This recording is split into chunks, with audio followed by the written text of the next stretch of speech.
မင်္ဂလာပါရှင် မင်္ဂလာပါရှင် ဟုတ်ကဲ့ပါညီမလေးဒီကနေ့ Hello Mobile မန္တလေးဆိုင်ခွဲတစ်ကြီးကိုဒါတက်ရောက်ဖြစ်တဲ့အကြောင်းလေးသိချင်ပါတယ်ရှင်ဟုတ်ကဲ့ပါဒီ Hello Mobile ကကျတော့လေခင်ဗျားတို့ဒီမှာကအရင်လဲအဆင်ပြေတာတွေပါရှစ်ခုက9ဆိုင်မြောက်ဆိုင်ပုံပွဲဆိုတော့ခင်ဗျားနဲ့လည်းဒီပေါင်နာမမနဲ့အကိုနဲ့ကလည်းဒါရင်းနှီးပြီးသားခင်ဗျားတို့ business အတန်းမှလည်းဒါတကြောင်နဲ့ထွက်ထားတဲ့လူတွေပေါ့နော်ဆိုတော့ဒီပွဲလေးကိုခင်ဗျားကိုဖိတ်ကြားတယ်ဆိုတော့ခင်ဗျားလာပြီးမှတက်ဖြစ်တာပေါ့ဒီပွဲလေးဟုတ်ကဲ့ပါရှင်ဒီနေ့ခင်ဗျားကဒီပွက်တက်ရင်းနဲ့ပေါ့နော်ကိုတိုင်းကလည်း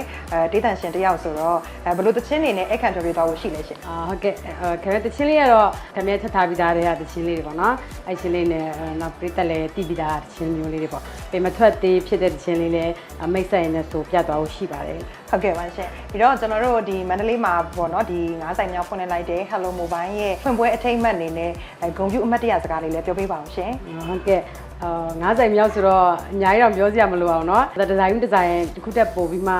အောင်မြင်လာပြီးမှပို့ပြီးတိုးတက်လာအတွက်အရန်ဝမ်းသာကိုပြီးပါတယ်ဆိုတော့9ဆိုင်မြောက်ကနေနောက်ထပ်6ခွင့်10 9 10ပေါ့เนาะနောက်ထပ်ဆိုင်ခွဲတွေအများကြီးဖွင့်နိုင်ပါသေးလို့လည်းခင်ဗျားဆုမကောင်းတောင်းပါတယ်ရှင့်ဟုတ်ကဲ့ပါကျေးဇူးတင်ပါတယ်ရှင်ဟုတ်ကဲ့ပါ